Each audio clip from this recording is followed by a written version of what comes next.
Are you a robot? Am I talking to a real person right now? No, I don't. I think I have too many expression in my face. I don't think we got there yet. But if I ever look like a robot, then Oh my the AI has done a great job. God. But that's the thing. That's the thing, right? Like maybe in the future we'll be able to clone ourselves through AI and they'll think that we're talking to Hamid, but we're really not. We're talking to his robot. I think we are pretty close to that. I think in a matter of a few months we're doing that. Really? Yeah. Hey, I'm Armando Leduc, producer, film actor, and owner of Leduc Entertainment. I've chosen a life off the beaten path and wanted to find others that are doing the same. Spaghetti on the Wall is a show based on all of the years that I've thrown spaghetti on the wall and nurtured what stuck. We will share fun stories, ideas, tips, tricks, and more. Welcome to Spaghetti on the Wall.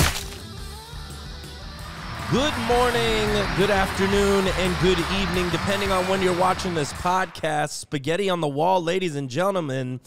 Another one for the books. Hamid Kohan, how are you? Very good. Very good. Thank you, Armando. Thanks for being here, man. So we met at Pilma and was listening to, what you do. And I was like, man, we gotta get him on the podcast because we work with a lot of attorneys. And so yeah, let's just dive right in. LegalSoft, tell me about it. LegalSoft, we are sort of a unique operation that we provide a variety of different services to law practices. A big point of the services is the scaling of law firms.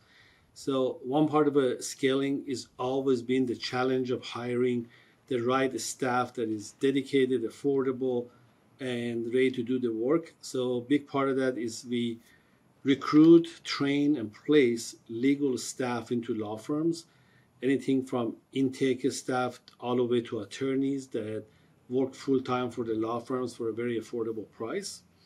And then on the second hand, once the staffing issues are resolved, we actually help law firms to scale their practice, which is a variety of different case generation, client generations, marketing, social media, technologies, everything else. So the notion is essentially, let us do the business of law while you're doing the actual law. So leave everything else for us to do, and then you can actually practice law. And we will expand, grow, and do a variety of different things for your practice. How'd you guys come up with the name LegalSoft? Well, spent 20 years in Silicon Valley developing software platforms, working some great companies that I had a pleasure of working in Silicon Valley for 20 years. So the first initiative so much lack of technology in the law practices that I said, we need to fix that. We need to actually bring some technology to the game. So we started developing a lot of platforms, a lot of technologies, automation, processes, and so forth. I always said that if you leave the law firms alone, they still be using fax machines with their pagers, waiting for the next fax to come in. So true. That was the first exposure I had to the law practice. And that's what we call the LegalSoft, because we're developed the software technologies. Gotcha. Why law, though, for you? Well, it was an accident. I was actually helping out a friend that had some issues with his practice. I went in there and I saw, wow, this industry is so far behind in the way of technologies and automations and scalability. And the visions was so narrow to I do personal injury in Southern California. I mean, coming from Silicon Valley, they throw you out of the room when you say something that is that limited. You basically got to say, I do something globally and I want to move it to the moon and Mars. So how do we do this? So when you hear that, it's like, okay, that's the first problem. It means there's a lot of potential. So let's get to and get this thing shifted around to make things bigger and expanded within the state, out of the state, do nationwide efforts, things like that. How long have you been doing this? This is about 7 years. Been doing this. My background is kind of colorful, so I'm sort of diversified between business and technology. So I found a way to combine both to merge into this kind of a opportunity.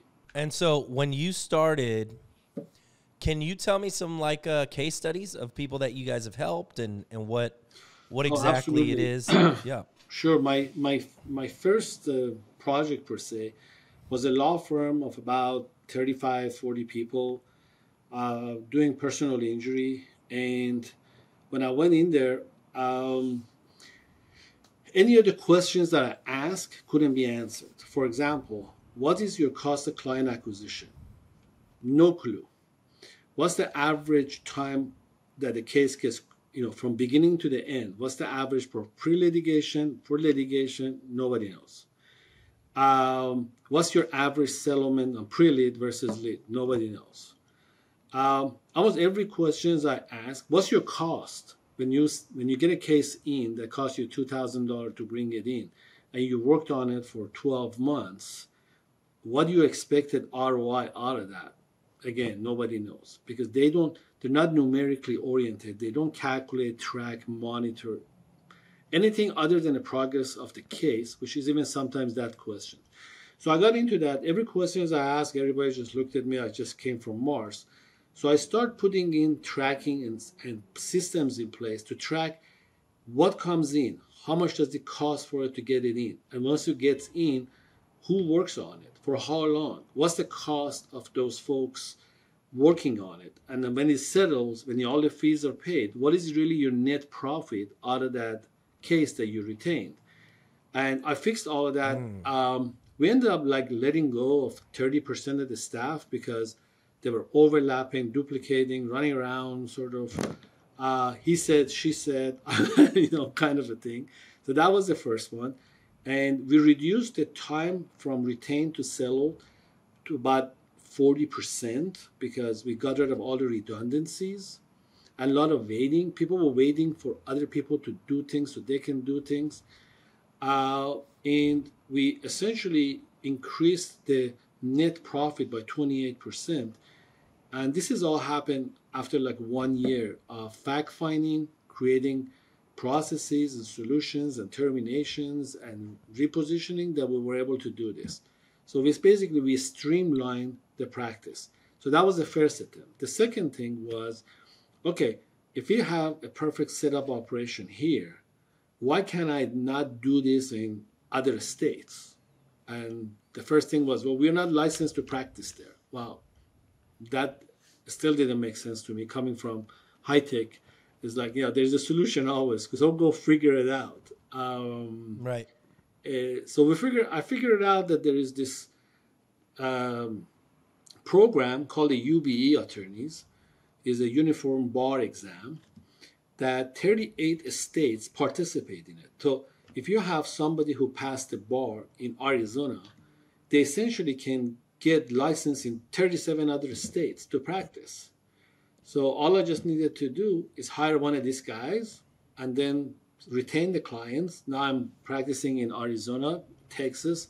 We signed up three states, Arizona, Texas, and Florida, which we expanded our operation, again, because the cost of client acquisitions in those states was much cheaper. It was like I'm buying the goods for half the price.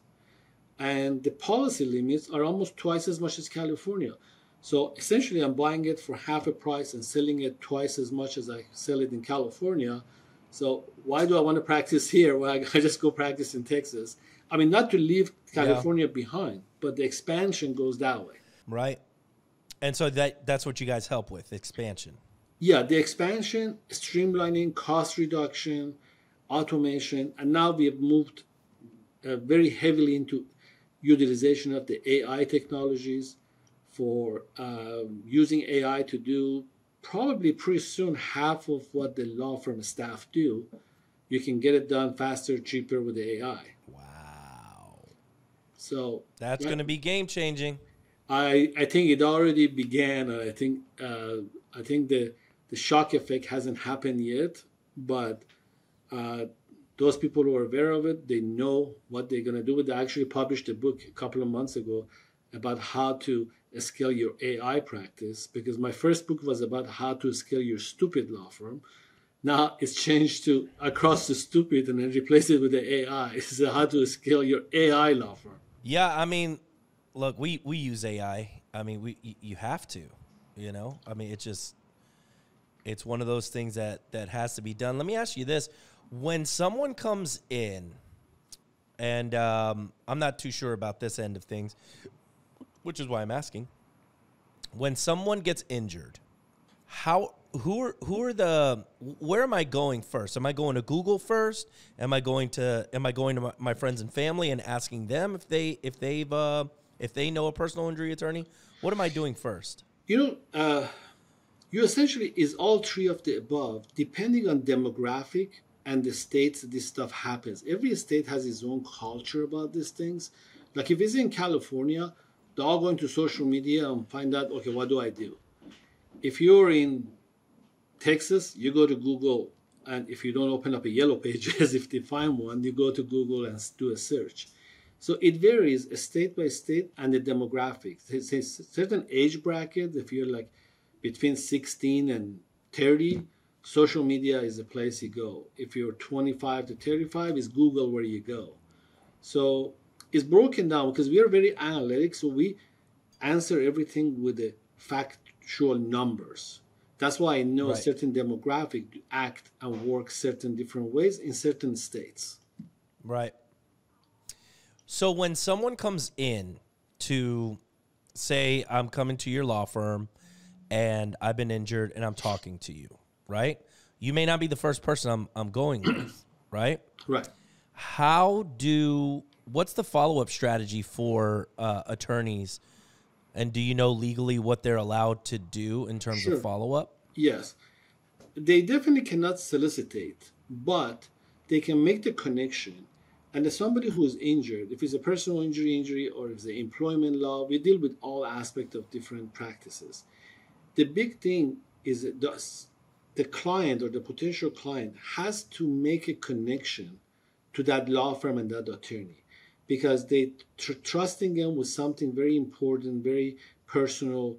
You know, it's just not like buying a shoe. If you don't like it, you can return it, or you're dealing with Amazon delivery or something like that. You need to make that personal connection. So whoever makes that personal connection gets that client. So, because I know I've worked with a bunch of attorneys. How many times do you see like a client come in for like intake, I guess, and doesn't sign? Let's just start with that. How many people, what's the expectation there as far as like closing rate? It's about 45% conversions from intake to retainers, to retaining somebody. And that's why the secondary crew follows up with the other 60%, because for some reason they're either shopping around or they want to talk to their spouse about something or their parents or something. So they don't immediately close the retainer. So you basically have 40% conversion on the first good qualified leads. And then the 60% is the follow-ups after that it can last as long as like 7 to 10 days maximum. Why don't most attorneys like really focus on that as the first step? I mean, wouldn't you say that would be like one of the first things that you would want to focus on is maximizing and closing the deals that are coming through the door? Absolutely. But there's two factors in that. A lot of people went to school to practice law, not answering calls and trying to, get a retainer in and closing it. They're not the closers per se. They don't have the personality for it either. So they went to school to practice law, and now they're stuck into listening to stories or calling back and emailing back, and so they don't want to do it. And even when they do it in the beginning when they have up to like maybe 80, 100 cases. After that, they're supposed to go take care of the cases. They can't be on the phone 24/7, be bilingual, and answer and close all of this stuff. So it is not practical. So if I have attorneys where they're actually doing all intake, then they have other attorneys who do the legal side. Yeah. That's Yeah, why no, for sure. when we So, place our legal staff, our legal intakers, we track all of that to make sure that they're making the connections. They're available 24/7.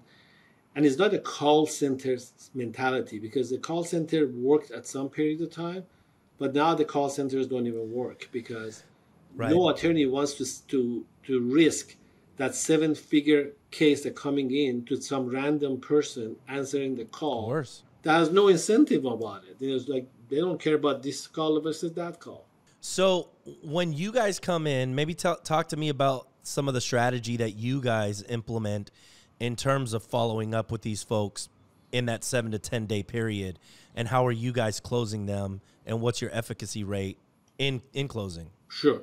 So the first thing that we do, we have a technology that we developed that's an automated engagement system. So any call or any leads from emails, texts, or calls that comes in, it goes into the system that automatically has a sequence that gets activated to send a text, send the email, initiate the call with different type of messages. Hey Joe, you just contacted us, so we found out you just had an accident. What do we do? 10 minutes later, an email goes out, and then half an hour later, the call goes out. So first, engage it into a sequence of follow-ups to engage with the client and bring them onto the call. That's the first thing. The second thing, having folks that are trained and are available 24/7 and they're bilingual to get that call and convert it, and incentivizing them to convert that call into a case. Are these follow-ups just text, or are they video? Is a text, call, and email. No video at all? The video is just a new part of the AI that we're doing, that actually the video call gets generated and the video gets sent. Is the AI implementations, because we selecting different kind of AI videos to do it. So the AI is the one following up? Yes. And it looks And pretty that's real. your software? We're using our front end, and we're utilizing other technologies to be able to do it. Like videos of a robot? Well, it doesn't look like a robot at all, but if you pay close attention, you find out that it is AI. Like nowadays we look at a picture or a video or a chat GPT, we suspect a chat GPT wrote it, or this AI did the video, but it's getting pretty close to reality. So the first few ones that I saw maybe like a year ago, the lips was moving differently than it was supposed to, but it's getting so good so fast that an average person can't tell. For sure. Do you think that as soon as somebody sees that it's AI, that's going to distract or mess with the credibility at all? If you build safeguards into it, that when you're seeing the client is not engaging or is not answering the questions, and you see the risk analysis of they could drop off, then you can immediately transfer. If your AI is set up right and you're doing the risk analysis, it can immediately get a live person on the call, so you don't lose the client. But it's very interactive. So you're even if the AI texting or chatbots and whatever, as soon as you see a risk, you want to switch over to live agent. Are you a robot? Am I talking to a real person right now? No, I don't. I think I have too many expressions in my face. I don't think we got there yet. But if I ever look like a robot, then Oh my the AI has done a great job. God. But that's the thing. That's the thing, right? Like maybe in the future we'll be able to clone ourselves through AI, and they'll think that we're talking to Hamid, but we're really not. We're talking to his robot. I think we are pretty close to that. I think in a matter of a few months we're doing that. Really? Yeah. I mean, right now I can capture a video of myself, use this AI platform, and it can make me even a little younger, little more handsome or whatever. And Sure, they did that with Indiana Jones. right. So they can do that, and then they can have me speak 100 different languages very natively, and have me wear whatever outfit that is appropriate for the event, So all of that is possible, and it still looks pretty much 100% like me. What are the implications of this? And they need to regulate the heck out of this, because identity theft is all over the place. Misrepresentations. I mean, I could name 100 different things that is a huge liability. So that probably opens up a whole nother door for opportunity in terms of, fighting the AI. Is that right? Well, I like to think about regulating the AI. I mean, I think I don't like regulations in general. I don't believe limitations and so forth. But in this case, there's a safety of a lot of data. A lot of risk is involved that I don't think the society or technology or is ready for it or is protected against it. It's like when you're having a cell phone that doesn't have a lock screen or doesn't have a password to log in. We had to get there. Initially with the flip phones, we didn't. So if you lost your phone, somebody can just open it and do whatever you were doing with it. It's true. But now we're in a smartphone. It has password, it has face recognition, has limitations. You back it up on the Google and all of that. So I think AI is in that stage. That it's a flip phone right now, but it needs to eventually have a security and protection of the smartphone. Yeah. So that's the future. I mean, that there's some opportunity there for people that are maybe wanting to figure out what to do. Maybe there's going to be absolutely with the jobs that get where they start losing their jobs. Oh, that's going to be huge. What happens to those job people? Losses. Huge number of jobs. Yeah, what happens? Well, everybody's going to go back to working, at McDonald's and stuff. Well, I think even when you work in McDonald's right now, there's those self-service McDonald's where that's true. That there's nobody there either. It's like you place your own order, some machine cooks it, puts it in the bag, and it comes out the other end, and you're like, okay, so where's those people going to work? It's crazy. Yeah, it's crazy, and it's crazy, man. Mando, the biggest impact in the legal section, since we're focusing on the legal section, is that the transactional law is, for most purposes, 70% of it is all going to be AI, is going to get wiped out of human resources handling it. Transactional law means immigration, bankruptcy, estate planning, corporate formation. All of that stuff is going to... What lawyering is there? I don't know. Probably not. So the AI initiative is going to impact transactional law like crazy. And so how do people prepare, in your opinion? Well, they got to get ahead of it. They can't ignore it and say, oh, sort of like, no, it's not going to happen. If it happens, it's not going to have that big of an impact. And when it does, it's going to be 20 years from now. I'm retired by then. No, they're just making excuses. This is going to happen faster than anybody can believe. Yeah, it's going extremely fast.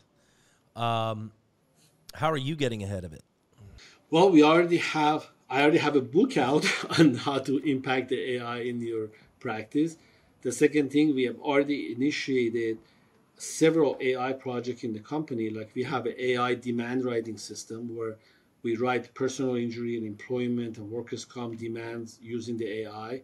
Something that would have taken 3 days to do, we do it in half an hour. So that's one. The intake, we're also doing, you mentioned that about the intake. We're doing an intake AI, which can take the lead and give you a retainer on the other side. It's almost like a machine that does it. Then we also having an initiative with immigration to build a complete immigration AI platform where an AI will interview you, get you to answer all the questions on the application you're filing, collect the documents, submit it, get you to sign it. The whole thing to the immigration office is going to be AI. And after that, if you ever get rejected or you need to appeal, and then the attorney can get involved, but 85% of all those applications go through. Dude, that's crazy. That's wild, man. So you're in the, you help out attorneys, and we also do too. I'm always curious as to how you guys market, and what you guys have seen as the best sort of return on investment for Sure. your type of business. Just like any other enterprise, there's really not a secret sauce about generating clients or marketing. In my philosophy is that you have to try every avenue of getting the exposure and getting the leads and the clients. But in the same time, you have to be very cautious to track the cost of everything to be able to measure your ROI end of the day. So I'm not spending like $100,000 on a billboard and wishing for the best. And on the other hand, go spend another $100,000 on the Facebook, Instagram, or LinkedIn, or whatever. It has to be organized and set up to be able to measure every aspect of the dollar you're spending on the marketing and lead generation. So to shorten the answer, we try everything. Going to conferences, email marketing, Instagram, Facebook, LinkedIn, TikTok, Yelp. We do them all. Have you seen anything on Yelp? Yelp came to sort of redo what they do and how they do it. And it hasn't been effective for us. We gave it a try, actually a few tries, and didn't have the positive results. What's your favorite? Facebook, Instagram is the favorite, and the email marketing second. Okay. What do you mean by that? Well, just going to your email box and pay attention which emails you actually click on and which emails you just immediately sorted, deleted as bulk, like I do. But there are several methods, just like the social media ads have changed, where you say, storytelling is the trend. Don't write a whole bunch of stuff nobody reads. Make your message personable and different. Same thing with the email. Don't write emails like you used to. Write it way people actually care for. Yeah. Who's handling that for you? Or do you do that? Everything is internal. Our company is about 180 people. We have probably about 20 plus people in marketing. Mm-hmm. So they spread all over the place. And so you've wrote a book. You do some speaking engagements. A lot of speaking engagement, a lot of conferences, a lot of podcasts, a lot of exposure essentially to the legal community. That's cool. How many conferences do you go to on a yearly basis? Between 20 to 30. Really? Yeah. Unfortunately, sometimes. That's the deal then, right? I guess that's the secret sauce? No, I mean, if you look at the ROIs, it's very difficult to measure the ROIs, and it's a very expensive thing to do because the payback is not immediate. You're building momentum, you're building PR, you're building name recognition, and all of those things are long-term plays. Instead of spending the dollar into ad campaign and get $3 deal out of it. Right. But we have very good people, very good team that does a lot of lead generations, a lot of retentions and things like that. So you guys have 180 people on staff? Yes. That's massive, man. Did you know you were going to build something like this? No, not really. It was basically my own gig because I'm already involved in another software company that we develop software for nonprofit organizations who work with low-income families. So that's been something I've been running for 20 years. So, but it could get boring too when you're doing that kind of a market. So this was to put a little spice in my life, my career. So I got involved. I never thought it was going to get to this far, but it did. You just kind of kept building. And keep building and continuing. And by the time we think we actually got something figured out, we come up with 5 other things. Do you have a mentor? Did you have mentors? No, I haven't. But I firmly believe on mentorship and having mentors, being a mentor to others. So my first 10 clients, I essentially played the role of mentor for them. because a lot of them were younger attorneys who were just starting out. And I sort of built what my wife put it as, I built my entourage, and they're still with me. And some of them have gone, I mean, I have a firm that started with 15 people, 10 people that I started them up with 2 years ago. And now they're up to 140 people in the law firm. Wow. So they blew up. Other firms that I was with, that they were practicing in one state, now they practice in 6 states. A very rapid, fast growth, and mentoring them how to set it up and manage it and grow it. And so you're just handling all of the operational aspect, so that all they have to focus on is give or take, some more, some less, but the big part with those firms is mentoring and guiding them to look at things differently.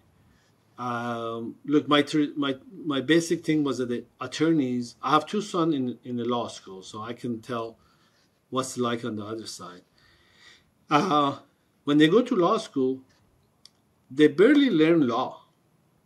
They don't learn marketing, sales, operations, IT, HR, finance.